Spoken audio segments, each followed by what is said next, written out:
Continuando então a aula de aprendizado de adulto, essa é a parte 2 e eu sou a professora Eleomar. Então, pessoal, vamos falar agora do tipo de memória da terceira, do terceiro tipo de memória, que é a memória de longo prazo. Esse tipo de memória, ele tem capacidade ilimitada de armazenamento. Essa formação de arquivo e consolidação, ela existe nessa memória de longo prazo, e a maior parte desse processo de consolidação ou fixação se completa nas primeiras horas após esse aprendizado, tá? Bom, aqui está lá de 5 a 10 minutos, essa consolidação mínima. Portanto, o processo de estabilização da informação armazenada se estende por um prazo mais longo. Então, para se estabilizar essa memória, teria que ser aí essa consolidação mais forte, leva mais tempo, em cerca de 1 hora para ela ser consolidada. Nós trouxemos esse esquema para ficar mais fácil, esse entendimento dos tipos de memória. Então, nós temos aqui a informação sensorial, que é a memória sensorial. Essa é uma memória de curto prazo, vai depender da atenção que você tem em relação a ela.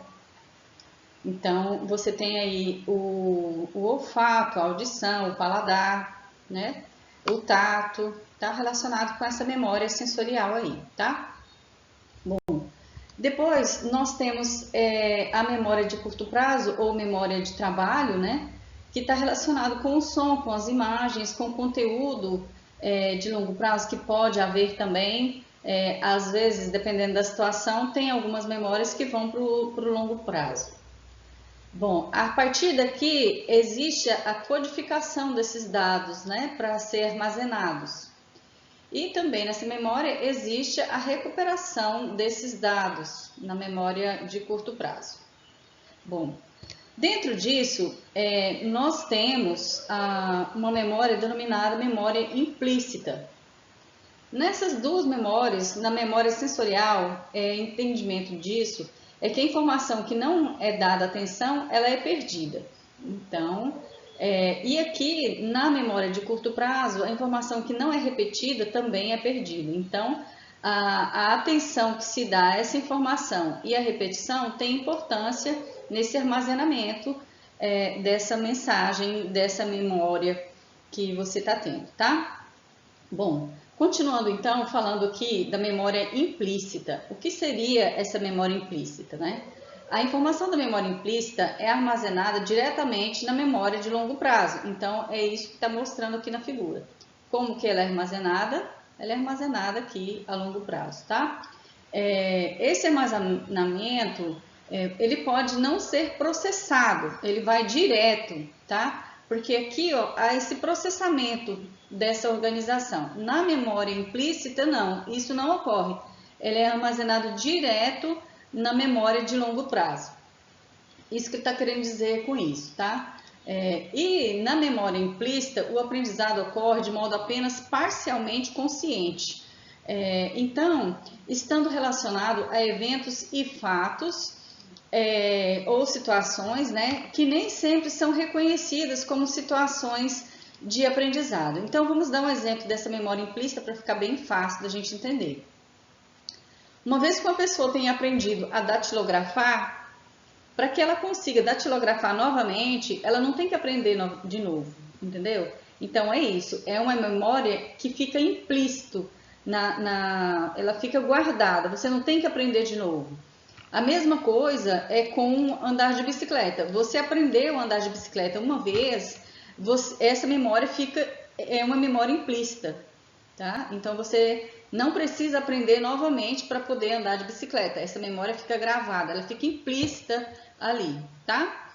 E também dirigir, é a mesma coisa. Depois que você aprende a dirigir, essa memória é implícita, ela fica guardada lá. Você não tem que aprender a dirigir toda vez que você for dirigir um carro. É a mesma coisa, tá? Então, esse é um exemplo de memória implícita.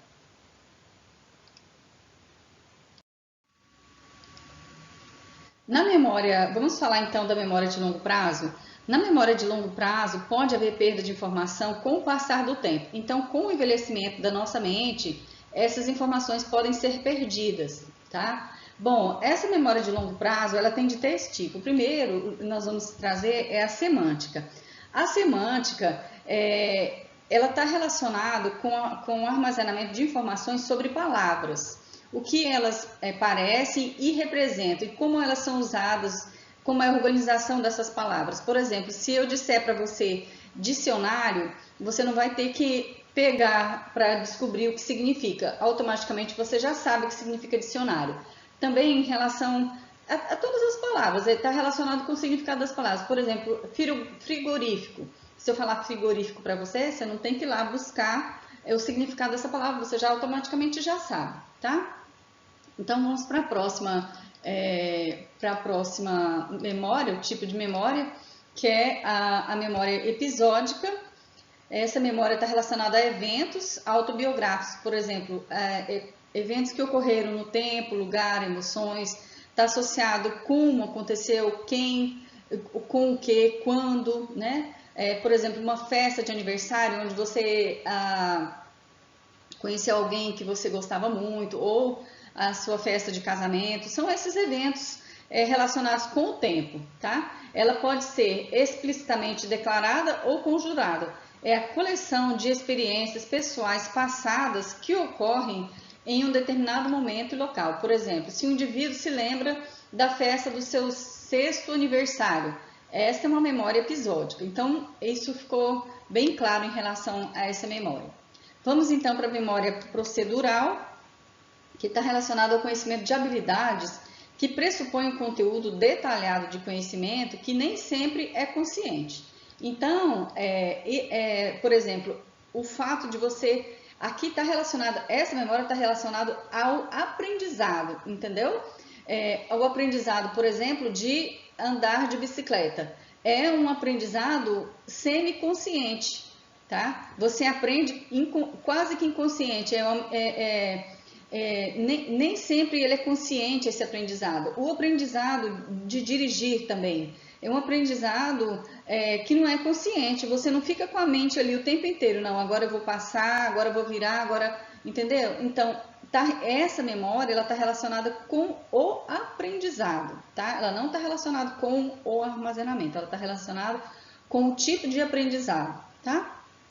E tem vários outros, né, relacionado com essa memória procedural, com esse exemplo, portanto. Então, se você aprende a escrever, por exemplo, né, para aprender a escrever também é uma memória que nem sempre ela é consciente, como é que você faz aquilo, tá? Então, é isso que está relacionado à memória procedural.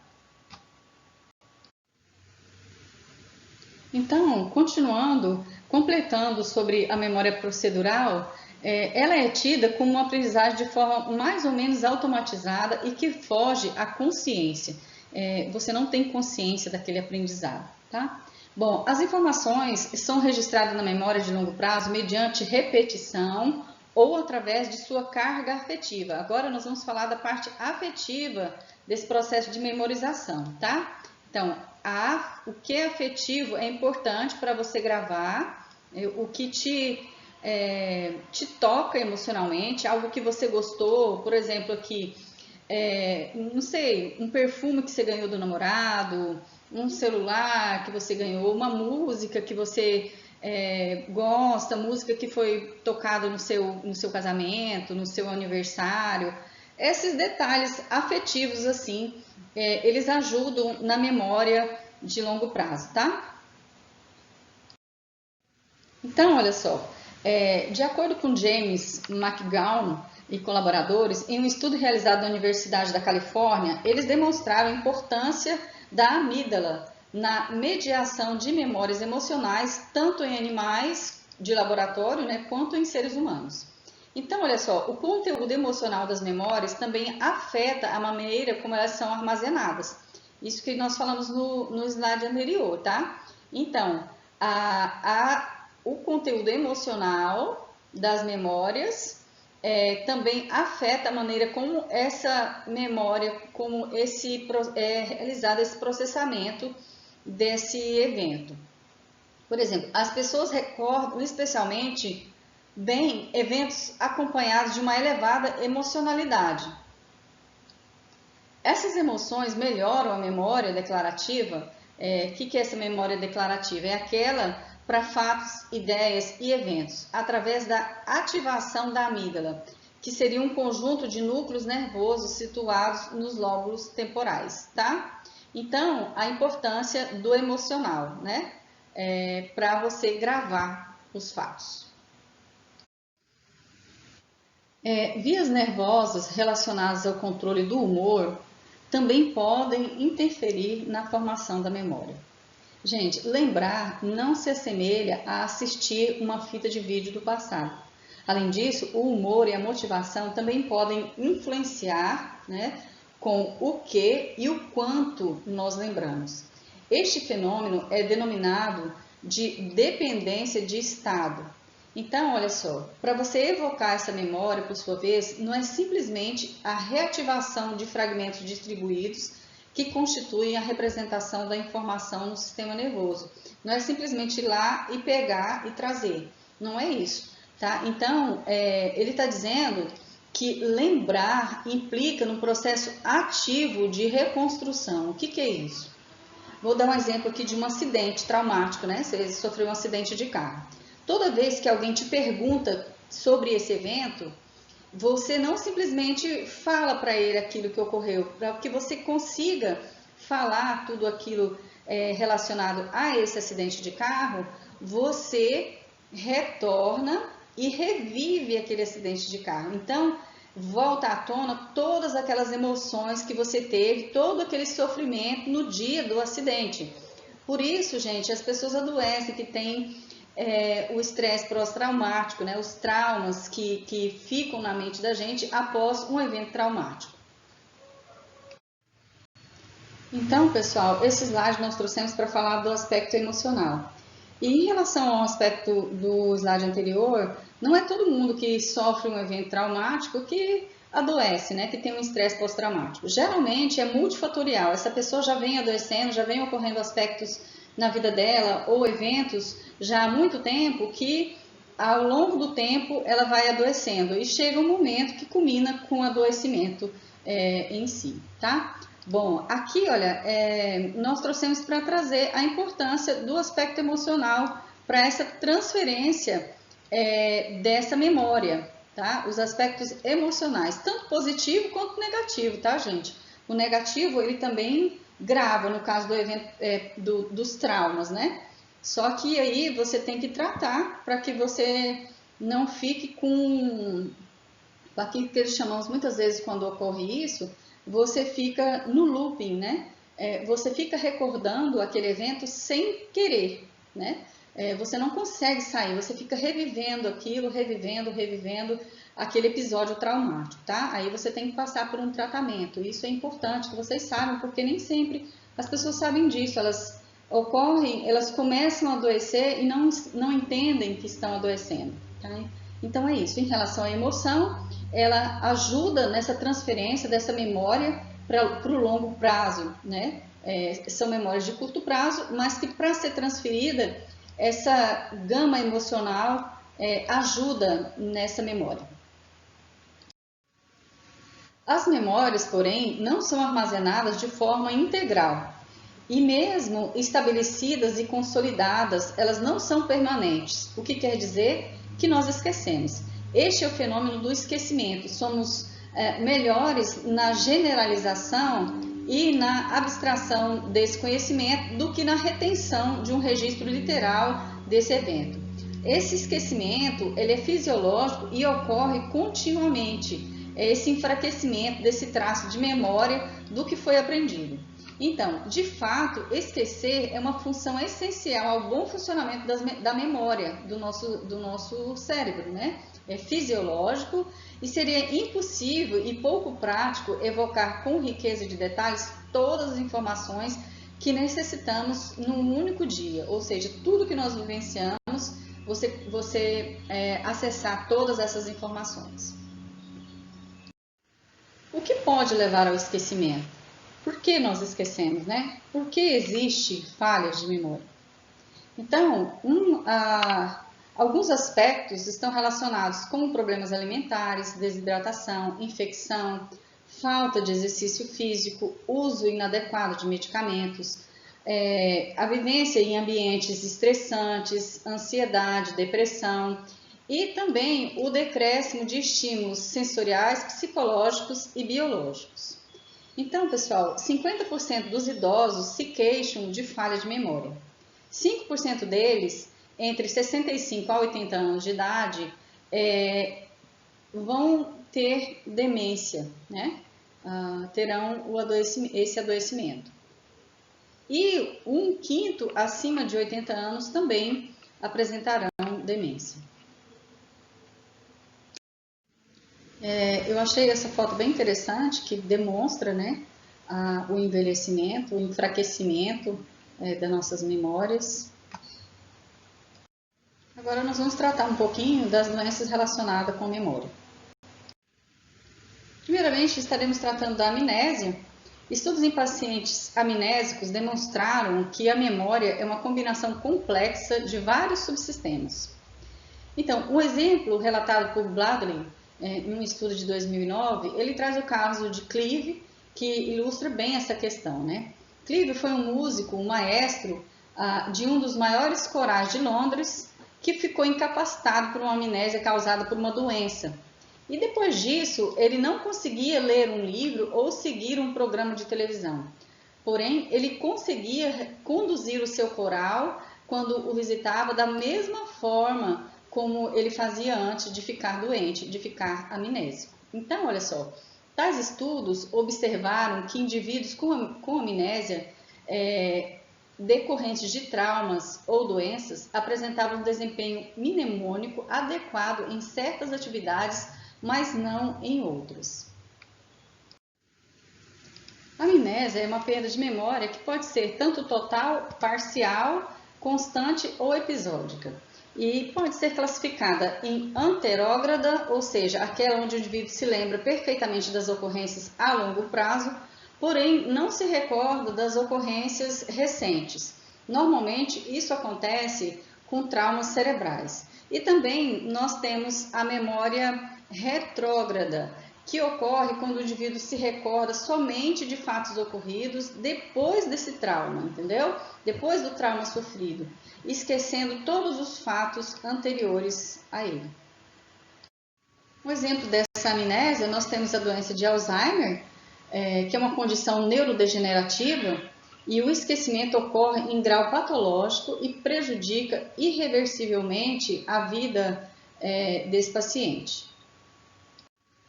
Essa amnésia da doença de Alzheimer, ela afeta inicialmente os fatos recentes e a capacidade de adquirir novas memórias, e vai evoluindo, afetando a memória remota do indivíduo e o reconhecimento dos familiares, os hábitos, as habilidades que ele tinha. Por fim, ele perde a própria identidade, ou seja, ele não se reconhece mais no espelho. Então, é uma doença degenerativa, é incurável. Existe tratamento para amenizar somente os sintomas, né? E afeta geralmente idosos. Como se dá a evolução da doença Alzheimer? Ela é dividida em fases, e essa primeira fase seria a fase inicial da doença. Nessa fase ocorrem alterações na memória, na personalidade e nas habilidades visuais e espaciais desse paciente. Nessa segunda fase, que seria a forma moderada da doença, esse paciente vai ter dificuldade para falar, para realizar tarefas simples, para coordenar movimentos, terá um sono muito agitado ou insônia. E, por fim, no estágio 3, nessa terceira fase, esse paciente, que seria a forma grave, né, dessa doença, ele vai ter uma resistência à execução de tarefas diárias. Ele vai começar a ter incontinência urinária e fecal, e deficiência para conseguir se alimentar também, que seria essa deficiência progressiva motora. Bom, então aqui na foto dá para ver claramente, né, as diferenças desse cérebro saudável comparado com o cérebro desse paciente que está nessa fase, nessa terceira fase aí, já com o Alzheimer avançado. E na quarta fase, que seria a fase terminal, nós temos aí a foto, né, do comparativo desses dois cérebros, o cérebro saudável e o cérebro do paciente na fase terminal. É gritante a diferença, portanto. Então, nessa fase terminal, esse paciente ele já vai ficar restrito ao leito, ele não vai conseguir mais levantar, vai sentir dor, a deglutição, vai ter infecções intercorrentes e vai apresentar mutismo. O que seria isso? É a não reatividade e não mobilidade, ou seja, especialmente a ausência da necessidade de falar e o impulso verbal, né? Ele não vai ter vontade de falar e não vai se movimentar e não vai ter reação. Vamos tratar um pouquinho das estratégias para manter e melhorar essa memória. Bom, de acordo com Almeida et al. 2007, um estudo de Almeida e colaboradores, ele fala de algumas estratégias para a gente melhorar essa memória. E primeiramente ele cita a associação, a utilização de múltiplos sentidos, ou seja, olfato, tato, né? Ao invés de você só escrever, você pode gravar e ouvir também aquele texto, digamos que você esteja querendo gravar, né, um texto ou qualquer outra coisa que você queira memorizar, tá? A repetição, a importância dessa repetição, nós já falamos em outros slides anteriores, né? Para essa memória de curto prazo é extremamente importante. A parte das emoções em relação àquilo que você está querendo memorizar, qual que é a sua emoção em relação àquilo, e o rompimento de rotinas, deixar de fazer tudo igualzinho ao mesmo tempo. Além disso, ele fala que primeiramente você deve manter uma boa alimentação e prezar pelo sono, né? Dormir bem. Não adianta você achar que vai estudar a noite inteira ou trocar o dia pela noite, que você vai conseguir essa boa memória, que não vai, tá? Isso aí você vai estar, na verdade, prejudicando a sua memorização. Além disso, leitura, né? Ler bastante ajuda a memorização, ajuda nessa capacidade de memória, de retenção das informações. Realizar atividade física, atividades criativas, buscar essa criatividade, conhecer novos lugares, viver novas situações, estimular o seu cérebro, né? Em relação a esses desafios aí também. Tudo bem? Essas são as nossas referências.